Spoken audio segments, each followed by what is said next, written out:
ভারতকে অস্থিতিশীল করার চেষ্টা করছে যুক্তরাষ্ট্র, অভিযোগ বিজেপির।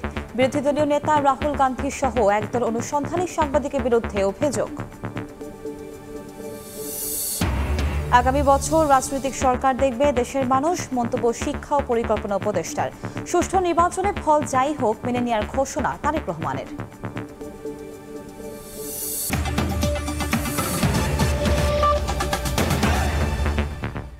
প্রবাসের সময় সঙ্গে আছি আমি কনক আজাদ। ভারতীয় গণমাধ্যমে বাংলাদেশ নিয়ে অপপ্রচারের বিরুদ্ধে দেশের মিডিয়াগুলোকেও সচেতন ভূমিকা পালনের আহ্বান জানিয়েছেন বৈষম্য বিরোধী ছাত্র আন্দোলনের আহ্বায়ক হাসনাত আব্দুল্লাহ।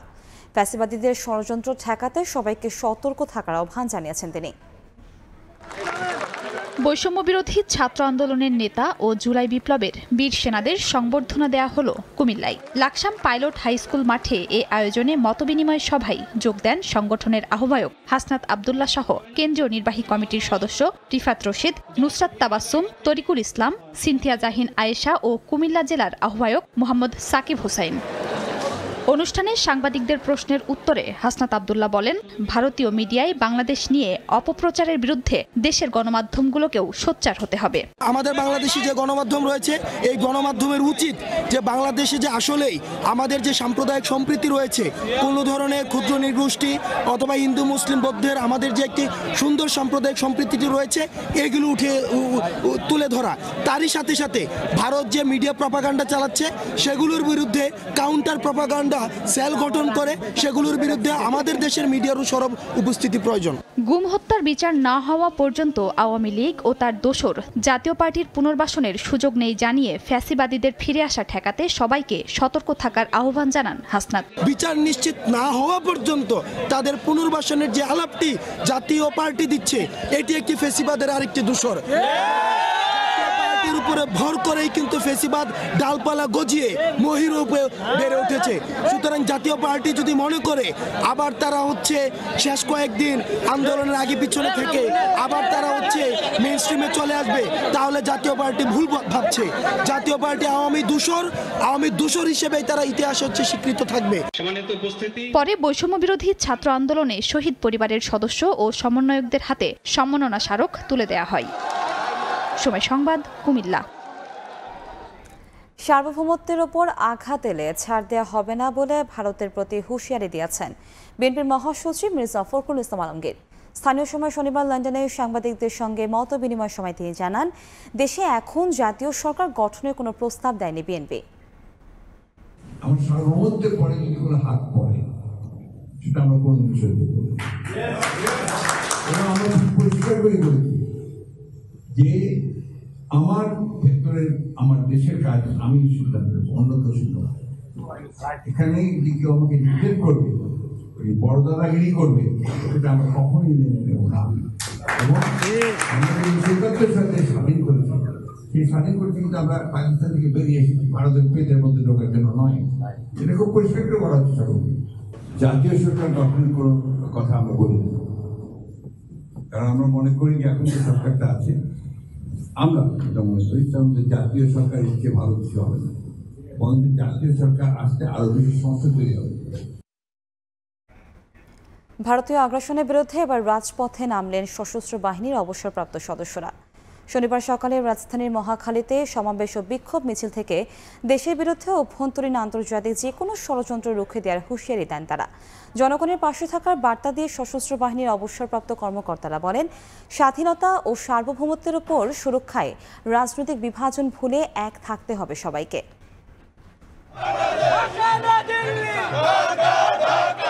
এবার রাজপথে সশস্ত্র বাহিনীর অবসরপ্রাপ্ত সদস্যরা সরব বিক্ষোভে, মিছিলে, স্লোগানে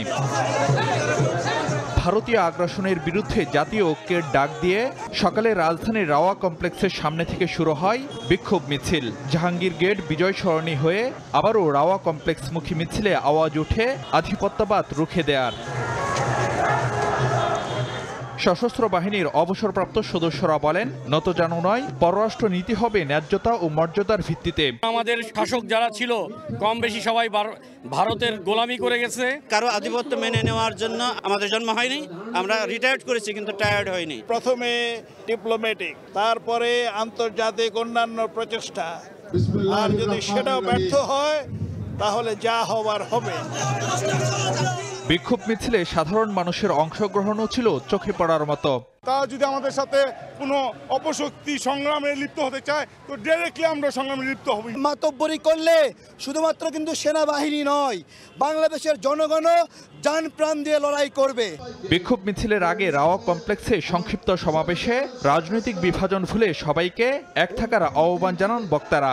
মোদিজি, অমিতজি এবং রাজনাথ সিংজি, আপনারা বাংলাদেশ সেনাবাহিনী যেটা দেখেছেন ৭২ সালের সেই সেনাবাহিনী এখন আর নাই।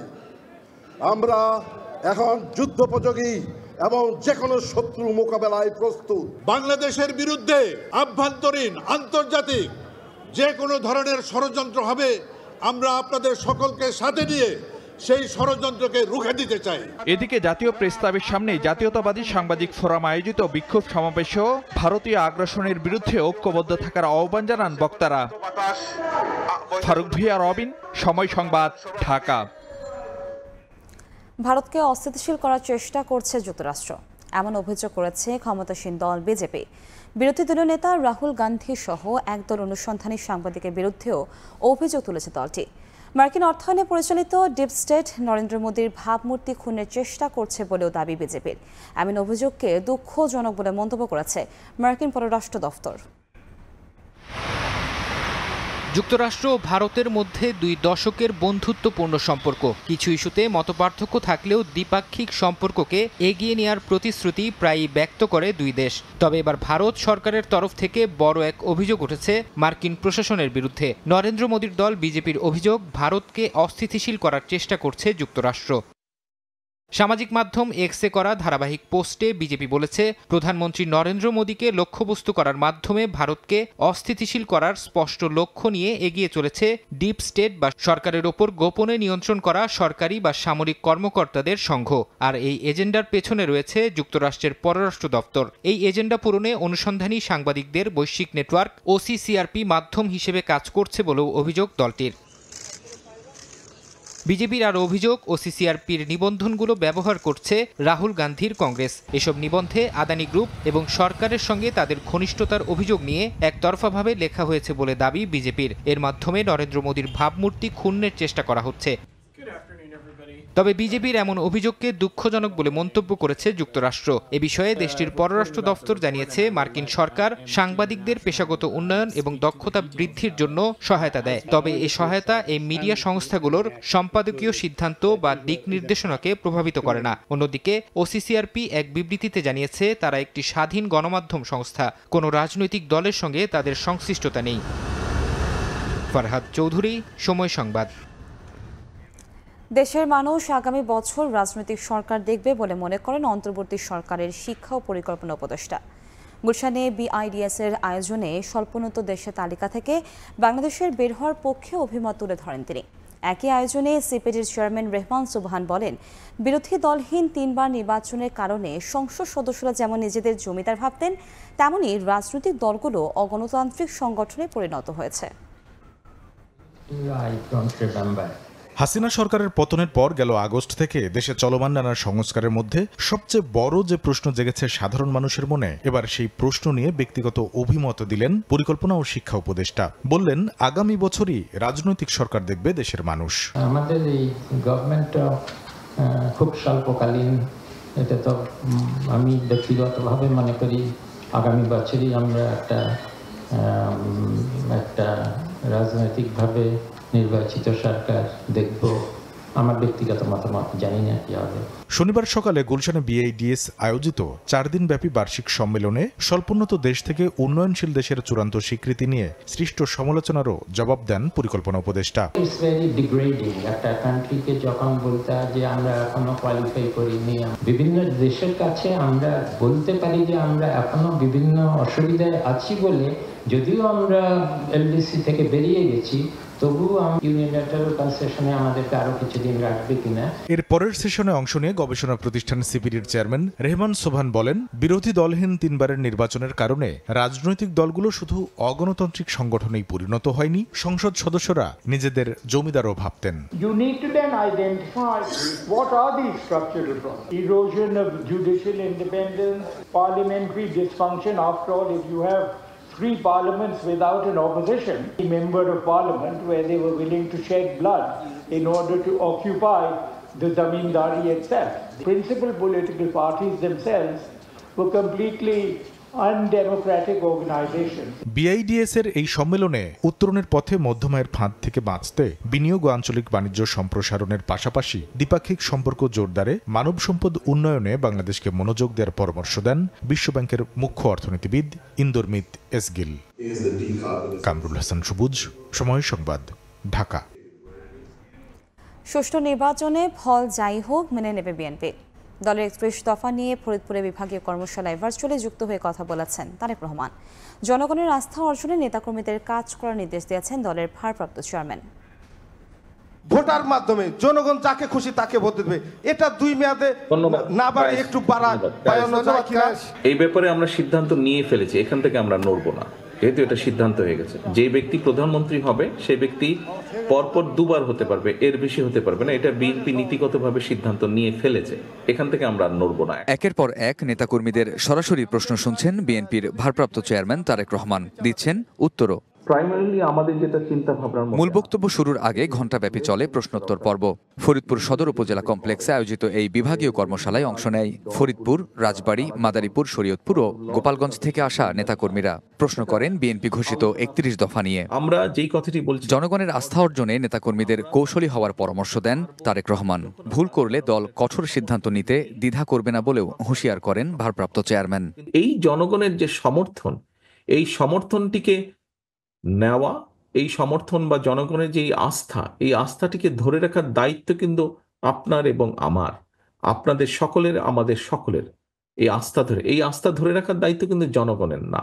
বিএনপি দ্রুত স্থিতিশীল দেশ চাই উল্লেখ করে তারেক রহমান বলেন, সুষ্ঠু নির্বাচনে ফল যাই হোক মেনে নেওয়া হবে। ক্ষমতায় গেলে সব পর্যায়ে জবাবদিহিতা নিশ্চিত করা হবে। বিএনপির মতন একটি দল একটি নির্বাচনই চাইবে, যে নির্বাচনে মানুষ নিরাপদে, স্বাধীনভাবে, ভয়ভীতিহীনভাবে ভোট দিতে পারবে। আমরা জনগণের যেটি ডিসিশন, যেটি সিদ্ধান্ত নির্বাচনের মাধ্যমে, সেটি অবশ্যই আমরা মেনে নেব। আমরা দেশে একটি জবাবদিহিতার পরিবেশ তৈরি করতে চাইছি। জনসমর্থন নিয়ে সরকার গঠন করতে পারলে 31 দফা বাস্তবায়ন করা হবে বলেও জানান বিএনপির ভারপ্রাপ্ত চেয়ারম্যান। দেশের জন্য কি করতে চাইছি এটি যদি মানুষ না জানে, তাহলে মানুষ আপনাকে কিসের ভিত্তিতে সমর্থন দেবে? কামরুজ্জামান মামুন, সময় সংবাদ, ফরিদপুর। জুলাই বিপ্লবে শুধু উত্তরাতেই 25 শিক্ষার্থী সহ শহীদ হয়েছেন 92 জন। শনিবার দুপুরে সংবাদ সম্মেলনে তথ্য জানিয়েছে জুলাই রেভলিউশনারি অ্যালায়েন্স নামের সংগঠন। শহীদদের আত্মত্যাগের গৌরবগাথা পাঠ্য বইয়ে যুক্ত করার দাবি স্বজন হারাদের। ডেড বডির সামনে দাঁড়া করাই দিয়ে বলল, আপনি একটু দেখেন। আমি প্রথম যে কাপড়টা খুলি সেটাই দেখি যে ভাইয়া। আমার মেয়েটা এখনো বলে, আম্মু আমার বাবা কোথায়? তখন তার কাছে জবাব দেওয়ার মতো কি উত্তর আমার কাছে আছে? জুলাই বিপ্লবে আত্মাহুতি দেয়া শহীদদের রক্ত রাজপথ থেকে শুকালেও এখনো শুকায়নি স্বজনহারাদের হৃদয়ের ক্ষত। গণ অভ্যুত্থানে কেউ হারিয়েছেন তার সন্তান, কেউ ভাই, কেউ আবার এখনো খুঁজে ফিরছেন স্বামীর মরদেহ। তাদের এমন আহাজারির কোনো সান্ত্বনা জানা নেই কারো। দুপুরে উত্তরার ফ্রেন্ডস ক্লাব মাঠে জুলাই রেভলিউশনারি অ্যালায়েন্স নামে একটি সংগঠনের পক্ষ থেকে সংবাদ সম্মেলনে স্বজন হারানোর হৃদয় বিদারক ঘটনার বর্ণনা দেন শহীদদের নিকটাত্মীয়রা। যাওয়ার সময় একসাথে আমরা গেছি, ওইখানে আমারে বলতেছে যে তুমি থাকো, আমি আসতেছি নামাজ পড়ে। সে আজও পর্যন্ত আমার কাছে ফিরে আসে না। আমার মেয়েটা বারান্দায় ছিল, আমার মেয়ে কিছু বুঝে ওঠার আগেই পুলিশ টার্গেট করে আমার মেয়েটাকে গুলি করে। এ সময় সংগঠনটি জানায়, ছাত্র জনতার অভ্যুত্থানের সময় 18 জুলাই থেকে 5 আগস্ট শুধু উত্তরাতেই 25 শিক্ষার্থী সহ 92 জন শহীদ হয়েছেন। শুধুমাত্র 92 জন নয়, উত্তরায় বেনামি এবং অজ্ঞাতভাবে আরো অনেকে মারা গেছে যাদের কোনো পরিচয় এখন অবধি পাওয়া যায়নি। জুলাই বিপ্লবে দেশের সব শহীদ ও আহতদের তালিকা সহ প্রামাণ্যচিত্র উপস্থাপন করতে ওয়েবসাইট নির্মাণের কাজ চলছে বলে জানিয়েছে সংগঠনটি। আমরা অলরেডি 4টি ডকুমেন্টারি আমরা পাবলিশ করেছি। বিপ্লবকে যে কোনো মূল্যে বাঁচিয়ে রাখতে চাই। কোটা বিরোধী আন্দোলন চূড়ান্ত রূপ দিতে উত্তরা এবং যাত্রাবাড়ির ছাত্র জনতার ভূমিকা সবচেয়ে বেশি হলেও চিকিৎসা সহায়তা সহ অন্যান্য সরকারি সুবিধায় এখনো পিছিয়ে এসব এলাকার ভুক্তভোগীরা। মাহাদ ইসলাম ধ্রুব, সময় সংবাদ, ঢাকা। শেখ হাসিনা শুধু বিচারের কাঠগড়ায় দাঁড়াতে বাংলাদেশে আসবে, এছাড়া তার বাংলাদেশে আসার কোনো সুযোগ নেই বলে মন্তব্য করেছেন মৎস্য প্রাণী সম্পদ মন্ত্রণালয়ের উপদেষ্টা ফরিদা আখতার। শনিবার দুপুরে ঢাকা রিপোর্টার্স ইউনিটির সভাকক্ষে গণ আকাঙ্ক্ষা মঞ্চ আয়োজিত এক অনুষ্ঠানে কথা বলেন উপদেষ্টা। এ সময় তিনি আরও বলেন, আমরা কাউকে আর ক্ষমতায় দেখতে চাই না, দেশ চালানোর দায়িত্বে দেখতে চাই। বাজার সিন্ডিকেটের কারণে সরকার দ্রব্যমূল্য নিয়ন্ত্রণ করতে পারছেন না বলেও উল্লেখ করেন তিনি।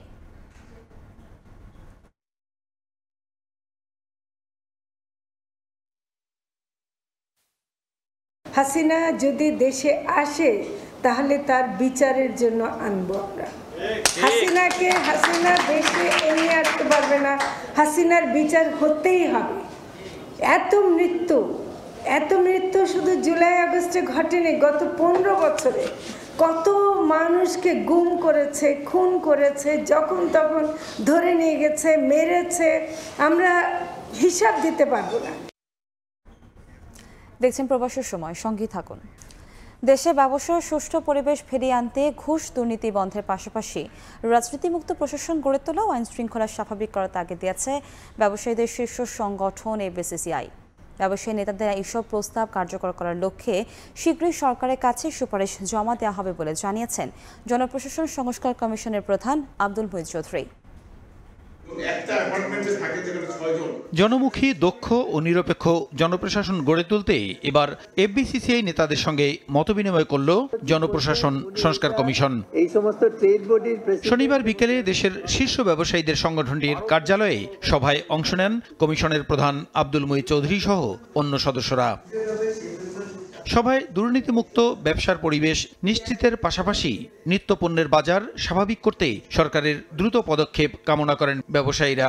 ছোট পুলিশ ফোর্স দিয়ে আমরা ল অ্যান্ড অর্ডার করতে পারবো না, একটু ইনোভেটিভ চিন্তা করে যেন খুব তাড়াতাড়ি পুলিশ ফোর্স রিক্রুট করা হয়। কোম্পানিজ অ্যাক্ট যেটা আছে, কিছু আইন স্যার 140 বছরের পুরানো। আমি যদি একটা সার্ভিস এক্সপোর্ট করি, এটাকে এক্সপোর্ট হিসেবে রেকগনাইজ করার কোনো মেকানিজমই নেই। তো টেকনিক্যালি আমি এই আইন বলবৎ থাকা মানে হচ্ছে আমি কোনো সার্ভিস এক্সপোর্ট করলে আমি আসলে মানি লন্ডার করছি।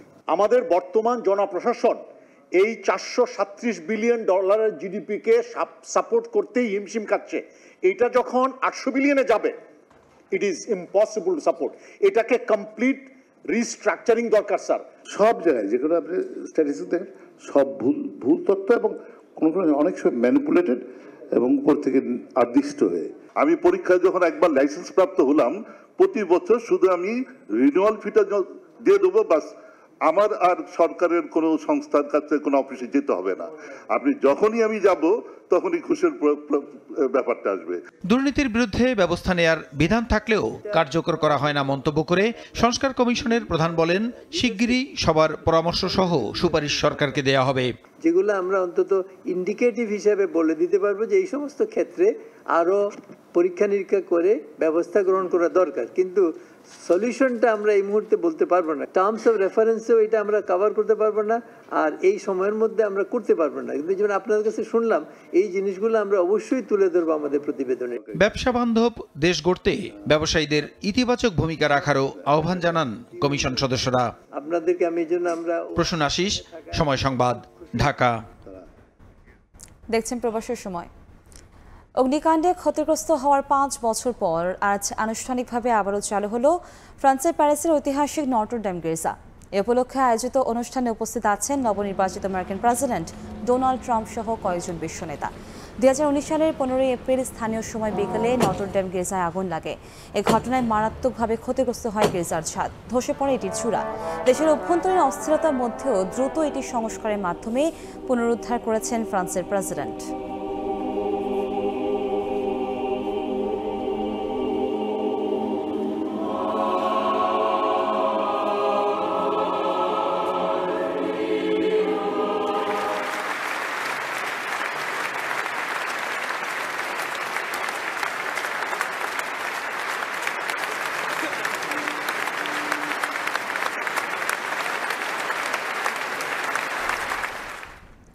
ভয়াবহ ঝড় দারাঘের আঘাতে বিধ্বস্ত যুক্তরাজ্য ও আয়ারল্যান্ড। গাছ পড়ে নিহত হয়েছেন একজন, বিদ্যুৎ বিচ্ছিন্ন হয়ে পড়েছেন অন্তত 4 লাখ বাসিন্দা। বাতিল করা হয়েছে বেশ কিছু ফ্লাইট। শক্তিশালী ঝড় দারাঘের আঘাতে বিপর্যস্ত ব্রিটেন ও আয়ারল্যান্ডের জনজীবন। স্থানীয় সময় শনিবার প্রচণ্ড বাতাস ও ভারী বৃষ্টিসহ ঝড়টি আঘাত হানে যুক্তরাজ্যের ওয়েলস ও নর্দার্ন আয়ারল্যান্ডে। এ সময় বাতাসের সর্বোচ্চ গতি ঘন্টায় 149 কিলোমিটার পর্যন্ত রেকর্ড করা হয়। ঝড়ের আঘাতে বিদ্যুৎ বিচ্ছিন্ন হয়ে পড়ে অঞ্চলগুলোর কয়েক লাখ বাসিন্দা। পাওয়া গেছে প্রাণহানির খবরও। প্রচণ্ড বাতাসের কারণে গাছ ভেঙে পড়ায় যুক্তরাজ্যের বেশ কয়েকটি গুরুত্বপূর্ণ মহাসড়ক ও সেতু বন্ধ রাখতে হয়। বন্ধ হয়ে যায় ট্রেন চলাচলও। বিদ্যুৎ না থাকায় বিভিন্ন ব্যবসা প্রতিষ্ঠান ও খামারের কার্যক্রম ব্যাহত হয়। বাতিল করতে হয়েছে আয়ারল্যান্ডের ডাবলিন বিমানবন্দরের বেশ কিছু ফ্লাইট। এর আগে শনিবার স্থানীয় সময় সকালে আবহাওয়া পরিস্থিতি খারাপের দিকে গেলে সতর্কতা জারি করে কর্তৃপক্ষ। বাসিন্দাদের বাড়িতে অবস্থানের ব্যাপারে কড়া সতর্কবার্তাও দেয়া হয়েছিল। কাকুলি আখতার, সময় সংবাদ। দেখছেন প্রবাসের সময়, সঙ্গেই থাকুন। সাবজুয়ে নারী ফুটবলারদের সংবর্ধনা দিয়েছে বাংলাদেশ অলিম্পিক অ্যাসোসিয়েশন ও সেনাবাহিনী। শনিবার কক্সবাজারে খেলোয়াড়, কোচ ও কর্মকর্তাদের সংবর্ধনা দেওয়া হয়। একই সঙ্গে দেওয়া হয় 1 কোটি টাকার অর্থ পুরস্কার। নানা প্রতিকূলতা সত্ত্বেও নারী ফুটবলে এগিয়ে যাচ্ছে বলে জানান সেনাপ্রধান। অনুষ্ঠানে উপস্থিত ছিলেন বিমান বাহিনী এবং নৌবাহিনীর প্রধানও। মোহাম্মদ ফরাজের ক্যামেরায় বিস্তারিত জানাচ্ছেন সুজাউদ্দিন রুবেল। ঐতিহাসিক অর্জনের স্বীকৃতি, উৎসবের ক্ষণে এক ছাদের নিচে তারকা মেলা। সাবজয়ী নারী ফুটবলারদের পর্যটন নগরী কক্সবাজারে সংবর্ধনা দিল বাংলাদেশ অলিম্পিক অ্যাসোসিয়েশন ও সেনাবাহিনী। অলিম্পিক অ্যাসোসিয়েশনের সঙ্গে সেনাবাহিনীর এই সংবর্ধনা অনুষ্ঠানে যোগ করে বাড়তি মাত্রা। সেনাপ্রধান জানান, নানা প্রতিকূলতা সত্ত্বেও এগিয়ে যাচ্ছে বাংলাদেশের নারী ফুটবল দল। আমরা নারীদেরকে আরও স্পন্সর করব এবং আমরা জানি যে তাদেরকে এনকারেজ করলে, তাদেরকে দেখভাল করলে তারা আমাদের প্রতিনিয়ত আন্তর্জাতিক পর্যায়ে বিভিন্ন ধরনের সম্মান এনে নিতে সক্ষম হবে। দ্বিতীয়বারের মতো শিরোপা জিতে বিভিন্ন মহলের সংবর্ধনায় সিক্ত হচ্ছেন ঋতুপর্ণা, রূপনা চাকমারা। তবে এই সংবর্ধনা তাদের কাছে বিশেষ কিছু, যা সামনের দিনে আরো ভালো করতে অনুপ্রেরণা যোগাবে বলে মনে করছেন ফুটবলাররা। একটা ফুল গিফট পাইলেও কিন্তু অনেক ভালো লাগে, আর সেখানে হচ্ছে আমরা অনেক বড় বড় সংবর্ধনা পাই অনেক বড় বড় ব্যক্তির কাছ থেকে। তো এটা হচ্ছে আমাদের আরো ভালো কিছু করার অনুপ্রেরণা যোগায়। আমরা এর আগে কখনো এরকম একসাথে বাইরে আসি নাই, তো এটা খুবই ভালো লাগতেছে। বেশ লম্বা সময় ধরে দক্ষিণ এশিয়ার ফুটবলে রাজত্ব করছে বাংলার নারীরা। এবার সে গণ্ডি বাড়াতে চায় বাফুফে। সঠিক পরিকল্পনা আর পর্যাপ্ত সুযোগ সুবিধায় অভিষ্ট লক্ষ্যে পৌঁছানো সম্ভব বলে মনে করেন বাফুফে সভাপতি। আপনাদের আজকের আয়োজনের জন্য কিন্তু আমরা গর্বিত। আপনাদের এই আন্তরিকতা দেখে আমরা সত্যি অনুপ্রাণিত। আমরা বিশ্বাস করি যে এই সাপোর্টটা আজকে পাওয়াতে আমাদের বাংলাদেশের নারীরা খালি এখন সাফ না, এখন AFC কাপও জয়লাভ করার স্বপ্নও দেখবে, মানে ইনশাআল্লাহ একদিন ওরা ফাইনালে খেলতে পারবে। সংবর্ধনার পাশাপাশি ফুটবলারদের দেয়া হয়েছে অর্থ পুরস্কার। প্রত্যেকে পেয়েছেন 4 লাখ টাকা। টুর্নামেন্ট সেরা ঋতুপর্ণা চাকমা ও সেরা গোলকিপার রূপনা চাকমা পেয়েছেন অতিরিক্ত আরও 1,75,000 টাকা করে। এছাড়াও কোচ ও কর্মকর্তাদেরও দেয়া হয়েছে অর্থ পুরস্কার। সুজাউদ্দিন রুবেল, সময় সংবাদ, কক্সবাজার। এই পর্যায়ে শীর্ষ সংবাদগুলো জানিয়ে দিচ্ছে আরেকবার। ভারতকে অস্থিতিশীল করার চেষ্টা করছে যুক্তরাষ্ট্র, অভিযোগ বিজেপির। বিরোধী দলীয় নেতা রাহুল গান্ধী সহ একদল অনুসন্ধানী সাংবাদিকের বিরুদ্ধে অভিযোগ। এবং আগামী বছর রাজনৈতিক সরকার দেখবে দেশের মানুষ, মন্তব্য শিক্ষা ও পরিকল্পনা উপদেষ্টার। সুষ্ঠু নির্বাচনে ফল যাই হোক মেনে নেওয়ার ঘোষণা তারেক রহমানের।